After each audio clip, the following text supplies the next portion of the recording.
Hey guys, मैं हूं आपके साथ सचिन मेवाड़ और हम पढ़ रहे हैं एंशिएंट हिस्ट्री। और एंशिएंट हिस्ट्री में हमारा जो लेक्चर चल रहा है, हमारा जो टॉपिक चल रहा है वो चल रहा है चोल वंश के बारे में। तो चोल वंश से संबंधित जो वीडियो है इससे पहले हम अपलोड कर चुके हैं। उन वीडियोज़ को आप लोग देखना ताकि आपका जो क्रम है वो बना रहे। और हम चोल वंश में आज आगे बात करते हैं, आगे की शासकों के बारे में बात करते हैं। और आज हम जिस शासक के बारे में बात करने वाले हैं उनका नाम है राजाधिराज फर्स्ट। ठीक है, इन्होंने 1044 से लेके और 1052 तक क्या किया था, शासन किया था। ठीक है, तो आज हम राजाधिराज के बारे में संपूर्ण अध्ययन करेंगे। इन्होंने जो जो कार्य किए उनके बारे में अध्ययन करेंगे। तो उम्मीद है ये जो लेक्चर है आप बड़े आराम से ध्यान से इसको सुनेंगे और जो चीज़ें जो फैक्ट मैं आपको बताता हूँ उनका आप अध्ययन करेंगे, उनको लिखोगे भी ताकि जो आपके नोट्स के रूप में आपके काम आ सके। ठीक है, तो देखिए राजाधिराज फर्स्ट जो है वो 1044 से लेकर 52 तक शासन करते हैं। लेकिन इनके समय पर जो महत्वपूर्ण चीज़ें, जो महत्वपूर्ण फैक्ट जो घटित हुए थे वो मैं आपको बताता हूँ कि कौन कौन से महत्वपूर्ण फैक्ट इनके समय पर घटित हुए थे। ठीक है, तो देखिए सबसे पहले बात करते हैं उपाधि की, क्योंकि उपाधि काफ़ी ज़्यादा महत्वपूर्ण चीज़ होती है। तो इनके द्वारा जो उपाधि उस समय धारण की गई कि कौन कौन सी उपाधि जो है वो इनके द्वारा धारण की गई थी, तो उनमें आता है उपाधि में सबसे पहले इनको भूपेंद्र चोल के नाम से जाना गया। क्या नाम से? भूपेंद्र चोल। तो याद रखना है कि राजाधिराज फर्स्ट जो है इसके द्वारा जो उपाधि धारण की गई थी वो कौन सी उपाधि धारण की गई थी? भूपेंद्र चोल की उपाधि धारण की गई थी। इसके अलावा एक और उपाधि थी जिसे इन्होंने धारण किया था, उसका नाम था विजय राजेंद्र। कौन सी उपाधि को धारण किया था? विजय राजेंद्र की जो उपाधि है इसको इन्होंने क्या किया? धारण किया। तो भूपेंद्र चोल और विजय राजेंद्र जो हैं ये किसकी उपाधियां हैं? तो आपको याद रखना है ये जो है वो राजाधिराज फर्स्ट की उपाधियां हैं। किसकी उपाधियां हैं? राजाधिराज फर्स्ट की उपाधियां हैं। ठीक है, याद रखोगे ना, भूपेंद्र चोल और विजय राजेंद्र और भूपेंद्र चोल। ठीक है, तो राजाधिराज फर्स्ट की उपाधियां आपको पता चल चुकी हैं। देखिए इनके बारे में जो विशेष बात यह है कि राजाधिराज की मृत्यु कोप्पम के युद्ध में हुई थी। इनकी जो मृत्यु है कोप्पम के युद्ध में, कोप्पम के युद्ध में हुई थी। अब पूछा जा सकता है कि किस चोल शासक की मृत्यु जो है वो कोप्पम युद्ध में हुई थी? तो आप लोगों को याद रखना है कि राजाधिराज फर्स्ट जो है इनकी जो मृत्यु है वो कहाँ हुई थी? कोप्पम युद्ध में हुई थी। कहाँ पे हुई थी? कोप्पम युद्ध में हुई थी। तो ये सारे फैक्टेबल चीज़ें जो हैं वो काफ़ी ज़्यादा महत्वपूर्ण हैं और यहाँ से आगे जाके कंपटीशन में बहुत सारे क्वेश्चन निकल के सामने आते हैं। इन्होंने कल्याणी के चालुक्यों को, इन्होंने कल्याणी के चालुक्यों को युद्ध में परास्त किया था। युद्ध में परास्त किया था। ठीक है, किसको परास्त किया था? तो इन्होंने कल्याणी के जो चालुक्य थे उनको युद्ध में क्या किया? परास्त किया। तो आपको याद रखना है कि इनके द्वारा चालुक्यों को क्या किया गया? परास्त किया गया। और इन्होंने विजय राजेंद्र की जो उपाधि थी वो इसी युद्ध के पश्चात क्या की थी? धारण की थी, यानी कि कल्याणपुरम में। ठीक है, कल्याणपुरम में इन्होंने इस युद्ध में जीत के पश्चात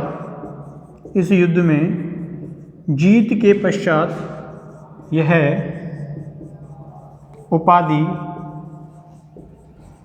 धारण की। ये जो उपाधि है वो क्या की थी? धारण की थी। कौन सी उपाधि धारण की थी? तो विजय राजेंद्र की उपाधि धारण की। लिख लेना, विजय राजेंद्र की उपाधि धारण की।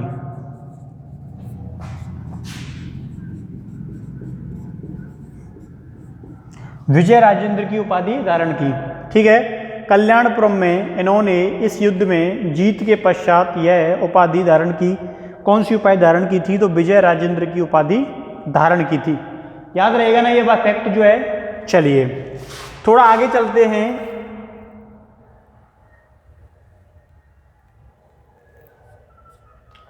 देखिए ये जो है राजाधिराज जब ये युद्ध अभियान पर गए थे तो वहां से एक द्वारपाल की जो मूर्ति है उसको ये उठाकर लेके आए थे, ठीक है। और उसको बाद में तंजौर में एक दारासुरम का मंदिर पड़ता है,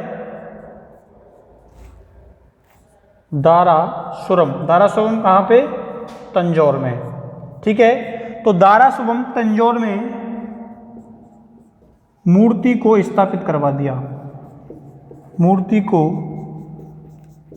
स्थापित करवाया, ठीक है। तो कल्याणी के जो लोग थे उनकी जो मूर्ति है उसको ये लेकर आए थे। किस मूर्ति को? कल्याणी के जो आक्रमण के दौरान उस मूर्ति को लेकर आए थे। और उस मूर्ति को लाने के बाद इन्होंने उस मूर्ति को दारासुरम तंजौर में क्या किया? स्थापित करवा दिया। तो ये इनकी, देखिए उस समय जिस क्षेत्र पर आक्रमण किया जाता था उस क्षेत्र से कुछ ना कुछ लेके आते थे ताकि अपने लोगों को बता सकें कि देखो भाई हमने वहाँ पे जाके आक्रमण किया था और वहाँ पे आक्रमण करने के पश्चात हमने ऐसे ऐसे करके वहाँ से चीज़ उखाड़ लाए या वहाँ से उन चीज़ को छीन लाए। तो वो उन लोगों की पराजय के प्रतीक में देखी जाती थी जहाँ से चीज़ चली गई, यानी कि कोई राजा ने आक्रमण किया, जबरन उनके राज्य में घुस गया और वहाँ से कोई प्रसिद्ध चीज़ को उठा के ले गया, ठीक। तो दारापुरम तंजौर में मूर्ति को क्या करवाया? स्थापित करवाया, ठीक है। चलिए देखो इनकी मृत्यु जब हो जाती है तो इनको एक नाम से संबोधित किया गया था और वो नाम क्या था? आने मेरुजम, आने मेरुजन।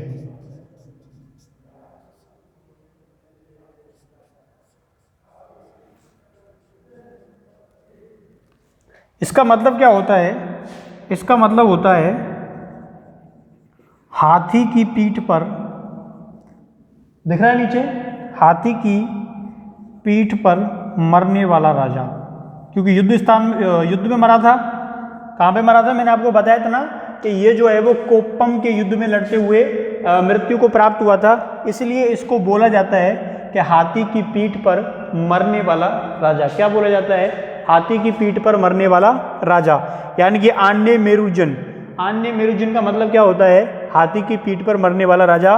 दारासुरम तंजौर में मूर्ति को स्थापित करवाया कल्याणी में, ठीक है। तो प्रत्येक फैक्ट को आप एक बार रिवाइज कीजिए कि राजाधिराज फर्स्ट जो है वो 1044 से लेकर 52 ईस्वी तक उपाधि धारण की थी। भूपेंद्र चोल या विजय चोल इसकी उपाधि थी। इसकी मृत्यु जो है वो कोप्पम के युद्ध में हुई थी। कल्याणी के चालुक्यों को युद्ध में क्या किया था? परास्त किया था। कल्याणपुरम में इन्होंने इस युद्ध में जीत के पश्चात ये उपाधि धारण की थी।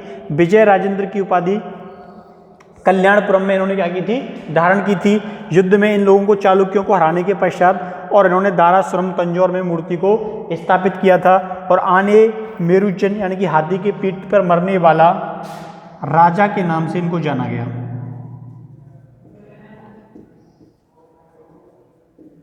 ठीक है, तो जल्दी से इनको उतार लीजिए। मैं 5 सेकंड के बाद इसको गायब कर दूंगा, यानी कि मिटा दूंगा, ठीक है, क्योंकि स्क्रीनशॉट लेना होता है, ठीक है।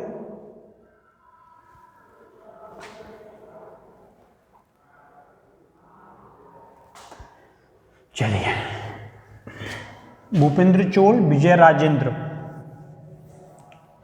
अब देखिए इसने क्या किया, इसने अश्वमेध यज्ञ जो है वो करवाया, और उस अश्वमेध यज्ञ की सफलता के बाद इसने अपने पुत्रों को शासन नहीं दिया। इसने बोला मेरे पुत्र जो हैं वो एक एक ऐसे नहीं है जैसा मेरा भाई है, तो इसने अपना शासन जो है अपने पुत्रों को ना सौंप करके अपने भाई यानी कि राजेंद्र द्वितीय को सौंप दिया। ये बात आप लोगों को लिखनी है। क्या लिखना है कि इसने अश्वमेध युद्ध कराया, सॉरी युद्ध नहीं, यज्ञ। इसने अश्वमेध यज्ञ कराया,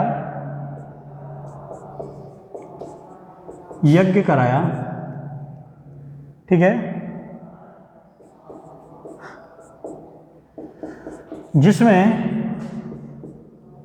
जिसके बाद, ठीक है, जिसके बाद इसने शासन राजेंद्र द्वितीय को सौंप दिया। शासन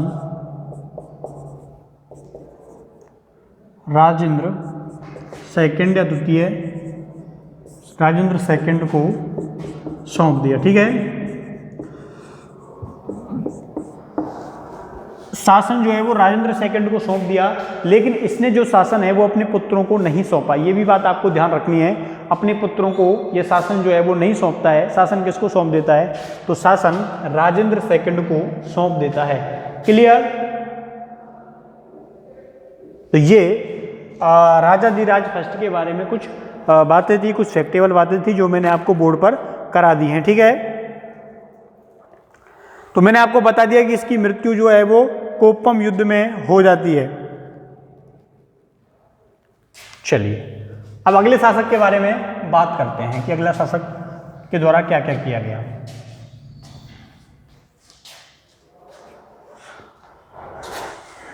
देखिए, अब देखिए अगला शासक बनता है वीर राजेंद्र। इसको नाम क्या आगे वीर राजेंद्र जोड़ दिया। ठीक है, वीर राजेंद्र प्रथम, क्योंकि वीर राजेंद्र था इसलिए प्रथम था, अगर राजेंद्र हो तो सेकंड है। 1064 से 70, 1064 से 1070 तक। कब से कब तक लिखाया है मैंने लिखाया है वीर राजेंद्र जो है वो 1064 से लेके और 1070 तक शासन करता है। यानी कि कितने वर्ष शासन करता है? 6 वर्ष तक इसके द्वारा शासन किया गया। और जब इसके द्वारा 6 वर्ष तक शासन किया गया तो इसने जो उपाधि धारण की, क्योंकि उपाधि सबसे ज़्यादा महत्वपूर्ण होती है, तो इसके द्वारा जो उपाधि धारण की गई थी वो महाराजाधिराज और राजकेसरी, महाराजाधिराज और राजकेसरी की उपाधि इसके द्वारा धारण की गई।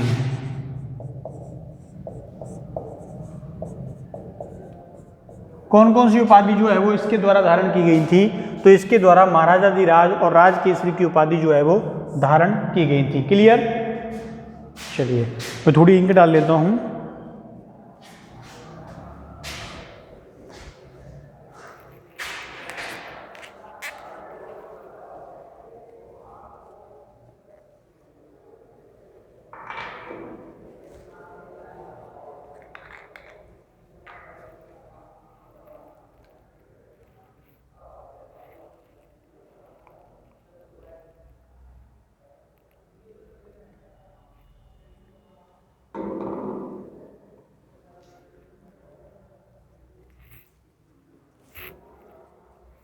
चलिए तो देखिए,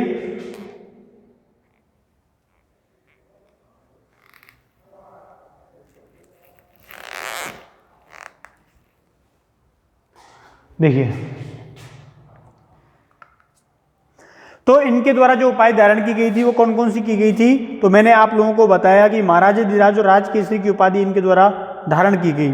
ठीक है, अब देखिए इनके बारे में कई सारी बातें प्रचलित हैं, इनकी शासन व्यवस्था की कई सारी बातें प्रचलित हैं। बताया गया है कि इन्होंने 1068 में, यानी कि शासक कब बने थे? 1064 में शासक बने। तो 1068 में इन्होंने कि एक कडारम था, इसको क्या किया? आग में जलाकर डाला। ठीक है, 1068 में कडारम को आग में जलाकर मार डाला।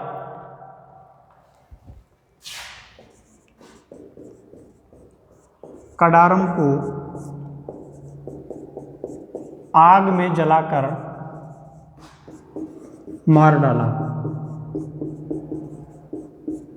शैलेंद्र नामक शासक से, शैलेंद्र नामक शासक से अपने पैरों की वंदना इनके द्वारा कराई गई। तो समझ में आई बात आपको ये कि अपने पैरों की वंदना जो है वो इनके द्वारा कराई गई। 1068 में कडारम जो है उसको इन्होंने क्या किया था? आग में जलाकर मार डाला था, और एक शासक था शैलेंद्र नामक, उससे अपने पैरों की क्या कराई थी, पूजा आराधना इनके द्वारा कराई गई। इन्होंने चालुक्य नरेश सोमेश्वर फर्स्ट, नाम सुना ही होगा आप लोगों ने, सोमेश्वर फर्स्ट से युद्ध किया था, युद्ध किया था। किससे युद्ध किया था? तो इन्होंने सोमेश्वर फर्स्ट से क्या किया था, युद्ध किया था, ठीक है, और चालुक्यों को परास्त किया। इसके बाद जो सोमेश्वर है उसने तुंगभद्रा नदी में कूद कर क्या कर ली थी, आत्महत्या कर ली थी। तो लिखना है सोमेश्वर ने तुंगभद्रा नदी में कूद के आत्महत्या कर ली। तो पूछा जा सकता है कि किस शासक के द्वारा तुंगभद्रा नदी में कूदकर आत्महत्या की गई थी? तो वो कौन था? सोमेश्वर फर्स्ट था। क्यों? क्योंकि वो हार गया था वीर राजेंद्र से, इसलिए उसने अपमानित होकर क्या कर ली, आत्महत्या कर ली। ठीक है, क्या कर ली, आत्महत्या कर ली। इसके बाद इन्होंने वैदिक अध्ययन का केंद्र जो है वो 1067 में क्या किया, स्थापित करवाया। 1067 में वैदिक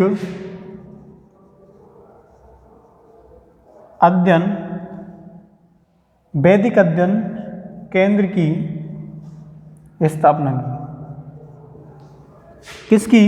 वैदिक अध्ययन केंद्र की इनके द्वारा क्या कराई गई, स्थापना कराई गई 1067, यानी कि वैदिक अध्ययन केंद्र की क्या कराई गई, स्थापना कराई गई। बात क्लियर?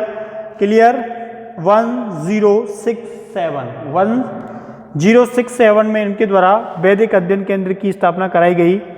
इसके बाद 40,000 वैदिक ब्राह्मणों को इन्होंने जो भूमि है वो क्या की थी, दान की थी। आप यहाँ लिख लीजिए भले ही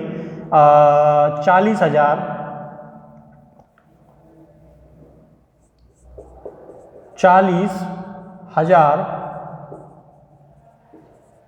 वैदिक ब्राह्मणों को भूमि दान की। क्या की? 40,000 वैदिक ब्राह्मणों को भूमि जो है वो क्या की थी, दान की थी। समझ आ गया? तो ये था वीर राजेंद्र के बारे में। ठीक है, वीर राजेंद्र जिन्होंने 1064 से लेके 1070 तक शासन किया था। इन्होंने उपाधि महाराजाधिराज की और राजकेसरी की उपाधि धारण की थी। इन्होंने 40,000 वैदिक ब्राह्मणों को भूमि दान की थी। 1068 में कटाराम को आग में जला दिया था और शैलेंद्र नामक शासक से अपने पैरों की जो वंदना है वो कराई थी। सोमेश्वर फर्स्ट को युद्ध में परास्त किया था और जिसने हार के पश्चात तुंगभद्रा नदी में कूदकर क्या कर ली थी, आत्महत्या कर ली थी। 1067 में वैदिक अध्ययन के लिए इन्होंने क्या करवाया, केंद्र जो है वो स्थापित करवाया। ठीक है, चलिए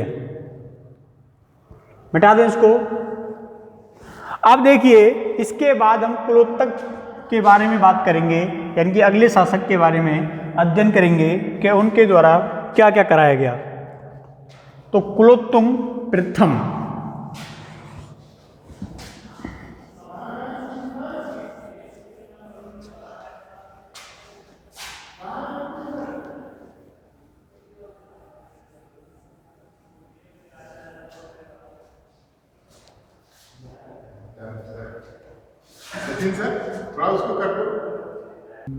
देखिए, इसमें अगला जो शासक बना वो कौन बना था, वो बना कुलोत्तुंग।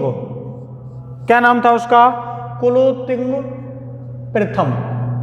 अब इन्होंने जो शासन किया था वो 1070 से लेके और 1120 तक शासन किया।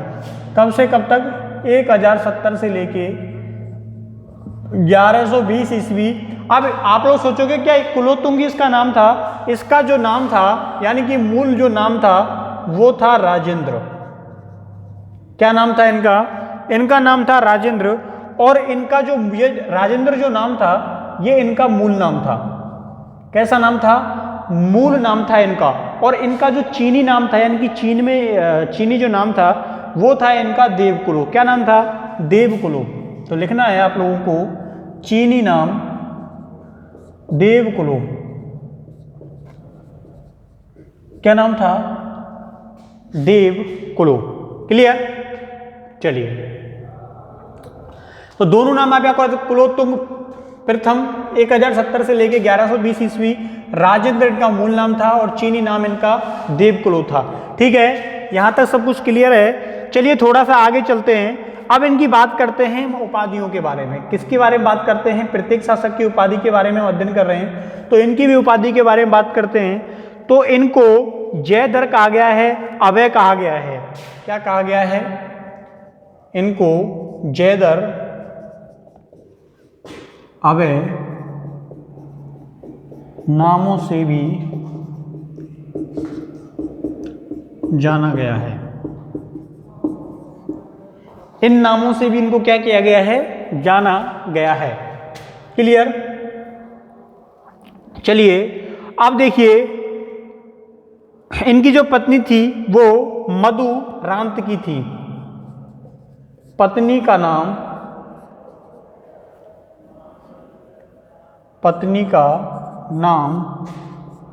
मरुरांतकी। क्या नाम था? इनकी पत्नी का नाम मरुरांतकी था। याद रखोगे ना? क्या नाम था? मरुरांतकी था। जैसा कुलोत्तुंग प्रथम इनका स्वयं का नाम था, ऐसे ही पत्नी का नाम मधुरांतकी। ठीक है, ये मधु है, मरु नहीं, मधुरांतकी। आगे देखिए, ये जो उनकी पत्नी थी मधुरांतकी, इनको संपूर्ण संसार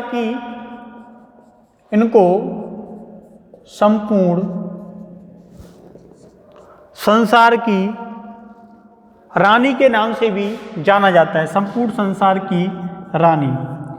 इसके अलावा दीन चिंतामणि,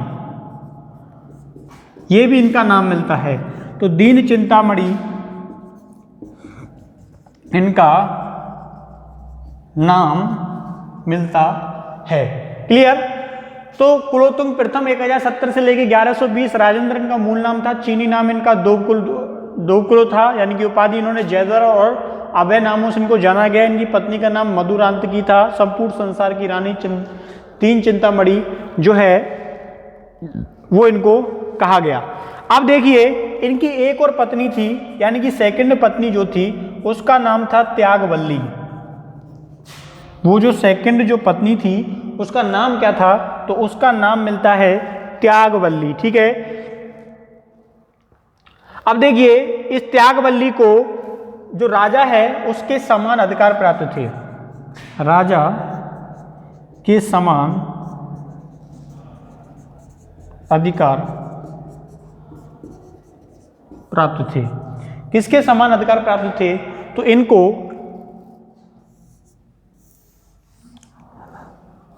त्यागवल्ली को राजा के समान जो है अधिकार प्राप्त थे। क्लियर हो गया? ठीक है, तो जल्दी से इसको स्क्रीनशॉट लीजिए, उसके बाद हम इसको मिटा देते हैं।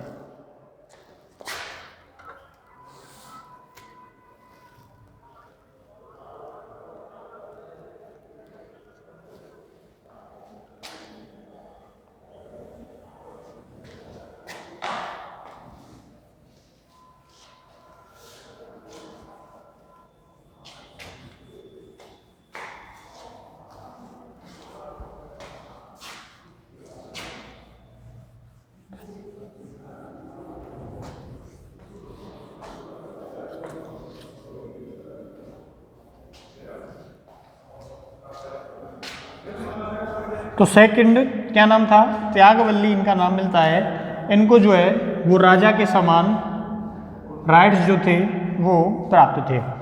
ठीक है, चलिए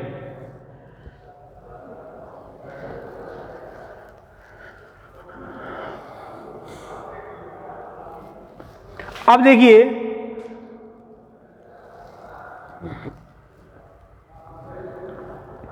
इन्होंने दक्षिणी क्षेत्रों पर, यानी कि पांड्यों और जो अन्य जो लोग थे उनके ऊपर क्या किया था? इन्होंने आक्रमण किया था। पांड्यों के ऊपर आक्रमण किया। इनके समय पर मैसूर क्षेत्र स्वतंत्र हो गए। ठीक है, कौन से क्षेत्र? मैसूर क्षेत्र जो थे वो स्वतंत्र हो गए। जब ये मैसूर क्षेत्र जो है स्वतंत्र हो गए तो ये जो कोलोतुंग फर्स्ट था जो 1070 से लेके 1120 तक इसके द्वारा शासन किया गया था, तो यहाँ के जो इसने अपने इन क्षेत्रों में क्या किया था, अपना साम्राज्य विस्तार जो है वो किया था। यानी कि ये जो कर्नाटक से नीचे वाले भाग थे इन क्षेत्रों में इसने नीचे के यानी कि ये जो आंध्र प्रदेश वाले हिस्से पड़ते थे इधर इसने अपने साम्राज्य का क्या किया, विस्तार किया। ये जो मैसूर वाले क्षेत्र थे इन क्षेत्रों पर भी इसके समय क्या हुआ, अपना आधिपत्य क्या कर लेता है, धारण कर लेता है। ठीक है, क्या कर लेता है, अपना आधिपत्य जो है वो धारण कर लेता है। क्लियर? तो कोलोतुंग फर्स्ट ने क्या किया, इन क्षेत्रों पर अपना अधिकार कर लिया।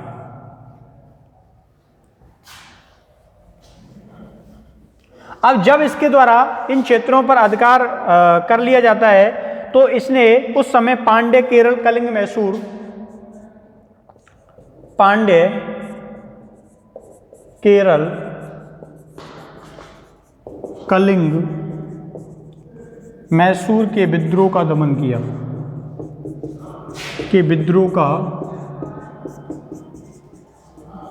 इसके समय पर जो विद्रोह हुए थे कहाँ कहाँ पे हुए थे, पांड्य, केरल, कलिंग, मैसूर इन क्षेत्रों में विद्रोह हुए। क्लियर? समझ आया? तो किन क्षेत्रों में इसके समय पर विद्रोह हुए थे, तो पांड्य, केरल, कलिंग, मैसूर के क्षेत्रों में इसके समय विद्रोह हुए थे। किसके समय विद्रोह हुए थे? कोलोतुंग प्रथम 1070 से लेके 1120 ईस्वी। ठीक, चलिए मिटाएं इसको।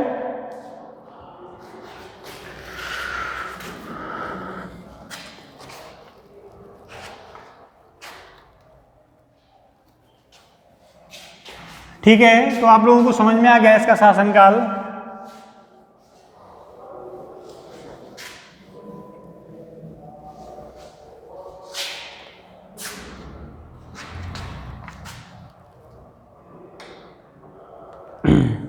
तो इससे मैंने आपको जब ये वीडियो शुरू किया था उसमें तुम्हें मैंने बताया था कि जो राजेंद्र थर्ड है वो इस वंश का क्या होता है, अंतिम शासक होता है। और इसे पांड्य शासक सुंदर पांड्य ने क्या किया था, अपना सामंत बना लिया था। ठीक है, किसने? पांड्य ने। ठीक है,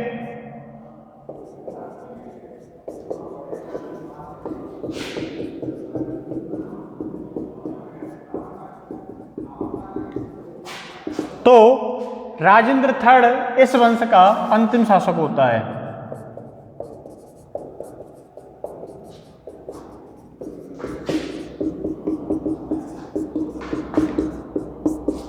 राजेंद्र थर्ड जो है वो इस वंश का क्या होता है, अंतिम शासक होता है, जो कि पांड्यों का क्या बन जाता है, सामंत बन जाता है। और इस प्रकार 1279 में कुलशेखर पांड्य ने चोल सत्ता को क्या किया, अंत कर दिया। ठीक है, कब? 1279 में चोल सत्ता का अंत हो गया।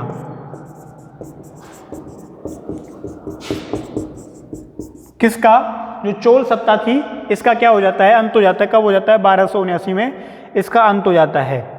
ठीक है, और चोलों की जगह पांड्य और होसलों ने क्या किया, अपने क्षेत्रों का अधिकार कर लिया। और इस प्रकार ये जो वंश है वो पूरी तरह से क्या हो जाता है, समाप्त हो जाता है। तो चलिए आज के लिए बस इतना ही, मिलते हैं कल यानी कि नेक्स्ट वीडियो में। तब तक के लिए थैंक यू, धन्यवाद, बाय बाय।